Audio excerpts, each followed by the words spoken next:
Então vamos dar início a mais essa reflexão.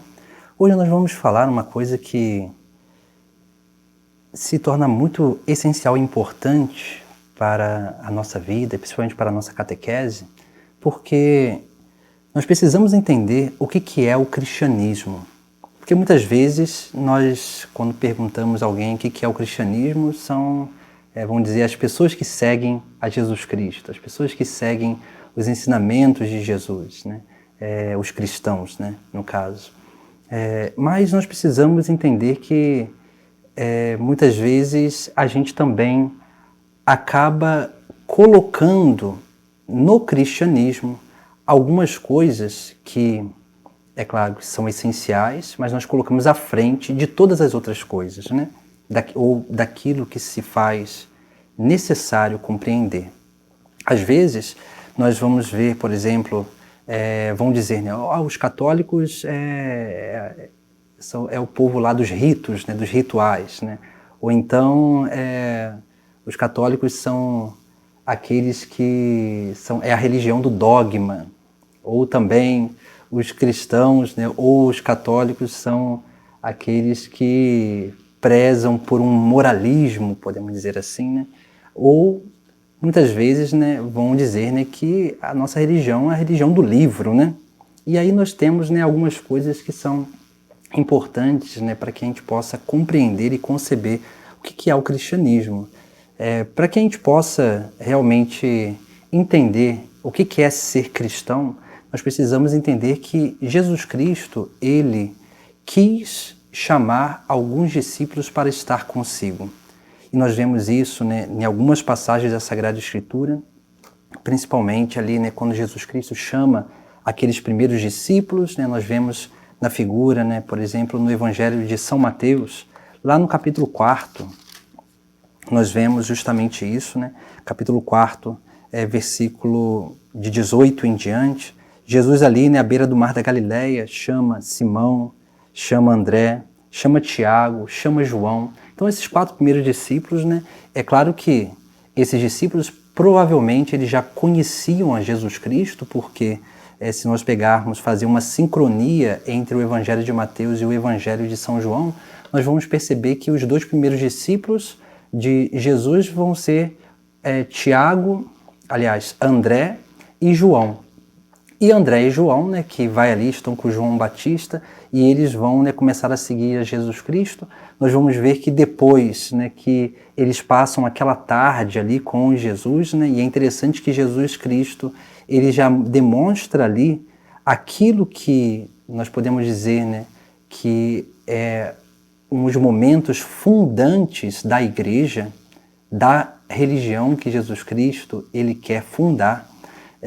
E aí nós encontramos ali justamente isso, né? Jesus, ele chama esses discípulos. Então nós vamos encontrar, por exemplo, no Evangelho de São João, vamos encontrar lá, né, quando o chamado, né, vocacional daqueles discípulos, né, ali nós vemos que eles veem Jesus, começam a seguir. Jesus vai perguntar, né, o que procurais? Lá no capítulo 1, versículo 38 seguinte. Jesus pergunta, o que procurais? E eles responderam, Rabi, que quer dizer mestre, e eles vão dizer, onde moras? E Jesus, olha só, o chamado, né? Vinde e vede. Jesus chama para seguir. É a mesma coisa que Jesus Cristo faz depois a esses discípulos, né? Se nós olharmos ali na continuação do texto sagrado, nós vamos perceber que Jesus, levando eles, né, para onde ele ali morava, né, passou aquele momento, né, aquela tarde com eles, e depois André vai, né, chegar até Simão, né, até Pedro, e vai dizer, né, encontramos o Messias. E André dirigiu, né, Simão, né, Pedro, até Jesus Cristo, né? E aí nós vemos, né, depois essa passagem do Evangelho de São Mateus, capítulo 4, do versículo 18 até o versículo 22, onde ali Jesus, à beira do mar da Galileia, passando, vai chamar esses discípulos também, né? Primeiro Simão e André, que estavam ali, né, que eram pescadores, né? E depois Tiago e João, né? E vai chamá-los também, dizendo, segue-me. e eu farei de vós pescadores de homens. Aqui é um sinal de que Jesus Cristo tinha uma intenção de construir a igreja, ou seja, né, de edificar a igreja sobre essas pessoas. Né? Depois nós vamos vendo, né, no decorrer do Sagrado Evangelho, aquilo que é o chamado de Mateus, e assim de alguns outros apóstolos, até chegar na escolha dos 12 apóstolos, onde nós vamos encontrar lá a lista daqueles que Jesus Cristo chamou e designou justamente para realizar, né, uma grande obra, né, que nós conhecemos. Lá no capítulo 10 do Evangelho de São Mateus, né, está ali, né, o chamado desses apóstolos, né, onde o texto sagrado vai dizer: chamando os 12 discípulos, Jesus deu-lhes poder para expulsar os espíritos impuros e curar todo tipo de doença e de enfermidade. E ali nós vamos ver a lista dos 12 apóstolos. Primeiro, Simão, chamado Pedro, depois André, seu irmão, Tiago, filho de Zebedeu, e seu irmão João, Filipe, Bartolomeu, Tomé, Mateus, o publicano, Tiago, filho de Alfeu e Tadeu, Simão, o cananeu, e Judas Iscariotes, que foi o traidor de Jesus. No Evangelho de São Marcos, nós encontramos ali também um complemento desse chamado vocacional. Né? Como nós sabemos, o Evangelho de São Marcos, né, como a tradição escriturística vai dizer, né, que é o Evangelho de São Pedro, né? Porque Marcos, quando jovem, né, São Pedro e os discípulos se reuniam na casa de Marcos. Né? E ali Marcos é meio que um tradutor, né, dessa pregação apostólica, né, da pregação de São Pedro. E ali no Evangelho de São Marcos, capítulo 3, versículo 13, o evangelista vai dizer: Jesus subiu a montanha e chamou os que ele quis. Veja, né, mostra um desejo de Jesus de chamar aqueles discípulos. Depois, né, vai dizer ali, né, continuando, né, e foram a ele. Eles os constituiu então 12, para que ficassem com ele e para que os enviassem a anunciar a boa nova, com o poder de expulsar os demônios, né, com o poder de expulsar os demônios. Veja que aqui nós vemos, né, primeiro para estar com ele, para ser discípulo, e depois para ser missionário, enviados, né, para justamente anunciar a boa nova e expulsar os demônios. Veja que aqui nós temos, né, algumas manifestações do desejo de Jesus Cristo de realmente construir, edificar uma igreja, né? Um povo que pudesse transmitir aqueles ensinamentos que ele ali iria ensinar. E depois nós vemos no próprio Evangelho de São Mateus, é claro que nós temos vários momentos fundantes, mas nós temos aí, né, o momento fundante essencial, que é o capítulo de Mateus, capítulo 16, Evangelho de São Mateus, onde ali Jesus Cristo vai fazer aquelas perguntas fundamentais a eles, né? Quem dizem os homens ser o Filho do Homem? E vós, quem dizeis que eu sou? São Pedro vai professar a sua fé, né? Como nós já vimos no nosso outro encontro. E ali nós vamos ver que Jesus vai dizer, né, a Pedro, né? Por isso eu te digo, tu és Pedro, e sobre esta pedra edificarei a minha igreja, e as forças do inferno não poderão vencê-la. Eu te darei as chaves do reino dos céus. Tudo que ligares na terra será ligado nos céus, e tudo que desligares na terra será desligado nos céus. Veja, Jesus, aí ele transmite esse poder, né, das chaves para São Pedro, né, para que depois ele guardasse os seus irmãos na verdadeira fé. Nós precisamos entender muito bem isso, né? Senão a gente vai começar a dizer que para ser cristão basta acreditar em Jesus Cristo, né? E é claro, isso é importante, mas Jesus Cristo ele chama para um segmento, ele chama, né, para um caminho, e esse caminho naturalmente ele vai ser manifesto através da igreja. Por isso que a igreja é a depositária, né, desse depósito da fé, né, desse verdadeiro ensinamento de Jesus Cristo que foi dado aos apóstolos e que foi nos transmitido. Por isso que nós precisamos entender que o cristianismo, o catolicismo, não é uma religião do livro, do ritual, do dogma, do moralismo, não. Essas coisas, né, só têm verdadeiro sentido quando nós entendemos aquilo que é o desejo de Jesus Cristo. Essas coisas só têm um verdadeiro sentido quando nós entendemos o verdadeiro fundamento da nossa religião, né? O verdadeiro fundamento da nossa religião. Por isso que o próprio catecismo, né, ele vai dizer, né, algo sobre a fé cristã. E vai dizer assim, né, toda a fé cristã não é uma religião do livro, como muitas outras religiões aí, né, seguem um livro. É claro, a Sagrada Escritura, ela é essencialmente importante, porque na Sagrada Escritura nós conhecemos Jesus Cristo. Mas aí o catecismo, ele vai dizer, né, o cristianismo é a religião da palavra de Deus, não de uma palavra escrita e muda, mas do Verbo encarnado e vivo, para que as Escrituras não permaneçam letra morta. É preciso que Cristo, palavra eterna de Deus vivo, pelo Espírito Santo nos abra o Espírito, a compreensão das Escrituras. Então veja que isso aqui é muito importante para a nossa vida, porque se nós acharmos que basta que a gente tenha a Sagrada Escritura ou aprenda a ler, né, ou decore algumas passagens que a gente vai ser cristão, que a gente vai ser católico, se a gente achar que isso basta, isso não basta. Por isso que o catecismo ele diz, né, que a nossa religião, o cristianismo, é a religião da palavra de Deus, da palavra viva.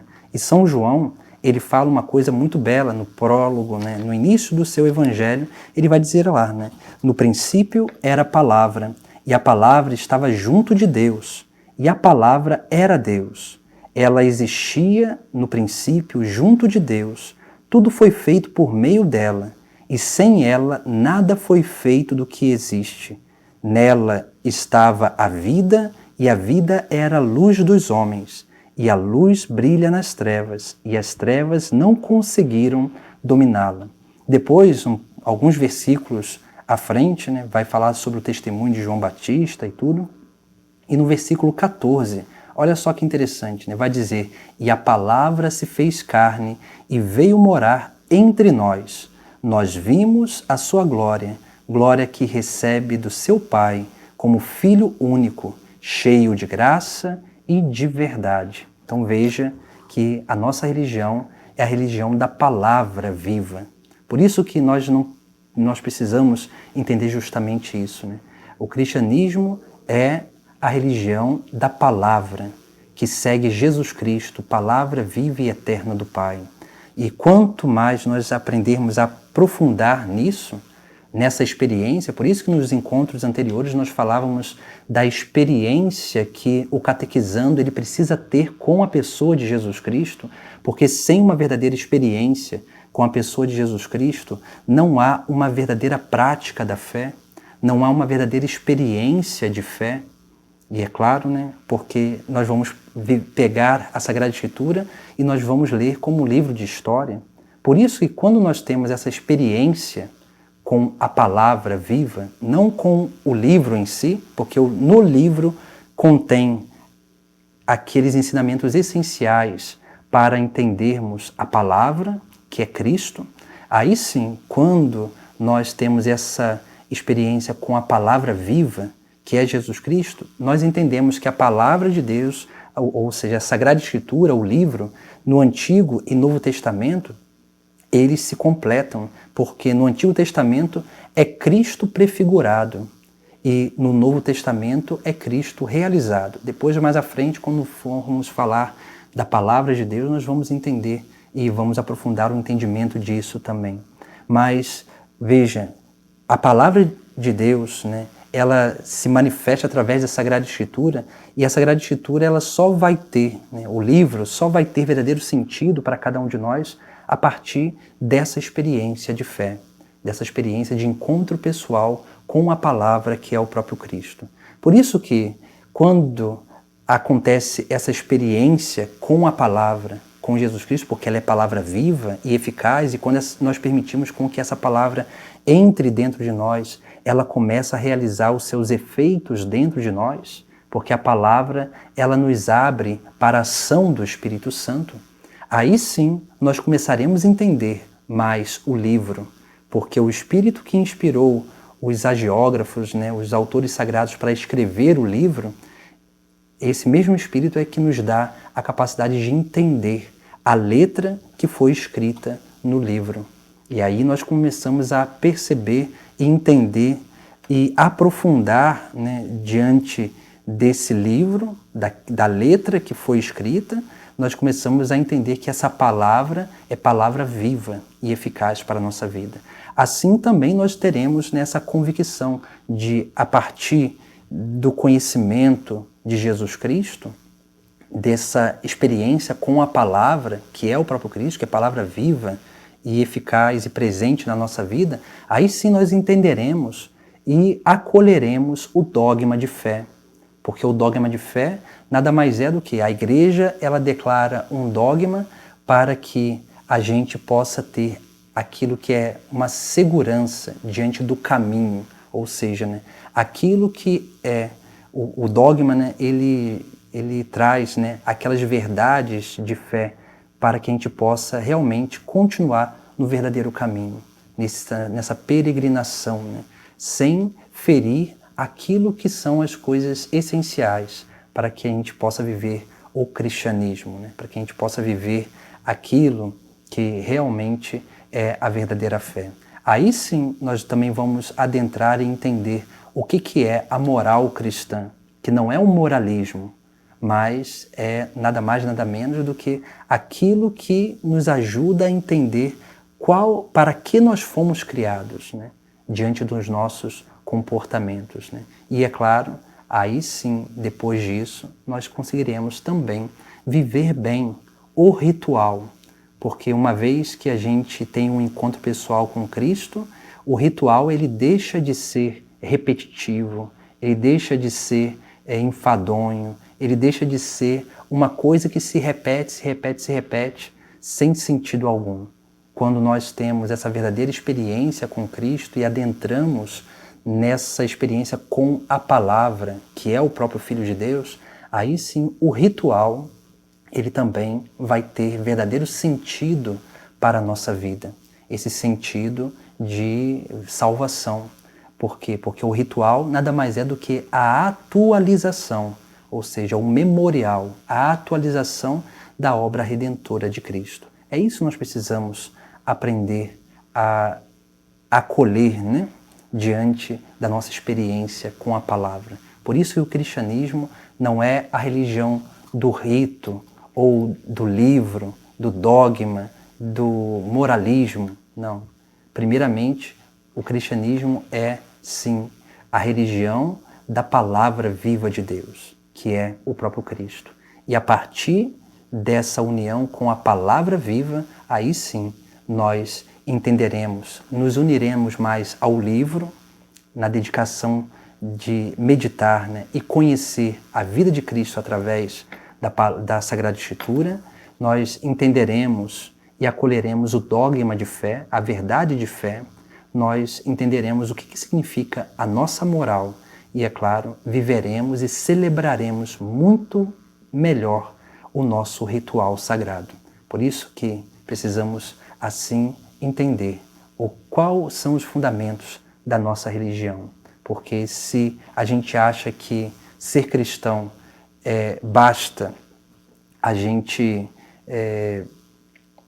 ter a palavra de Deus, a Sagrada Escritura em casa, basta que a gente se diga cristão, assim, isso não basta, porque aquilo que nós professamos com os lábios, nós precisamos também aprender a viver com a nossa vida. Por isso que no texto de São João diz, e a palavra se fez carne e veio morar entre nós. Essa palavra, ela precisa fazer carne na nossa própria carne.